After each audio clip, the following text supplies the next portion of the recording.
সবাই এবং আমাদের চ্যানেলে আপনাদের আবারও স্বাগতম। একটু ভেবে দেখুন, আমরা প্রতিদিন এগুলো ব্যবহার করি খাবার খাওয়ার জন্য, কথা বলার জন্য এবং অবশ্যই প্রাণ খুলে সুন্দর একটি হাসি দেওয়ার জন্য।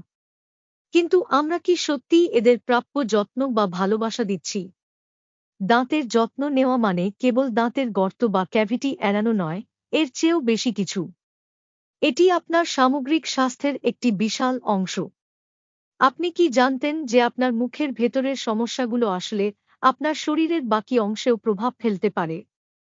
যদি আপনি নিয়মিত ব্রাশ এবং ফ্লস করে এটি পরিষ্কার না করেন, তবে এটি শক্ত হয়ে টারটারে পরিণত ঘটতে পারে। এমনটা কেউই চায় না। দিনে দুবার পার্থক্য গড়ে দিতে পারে।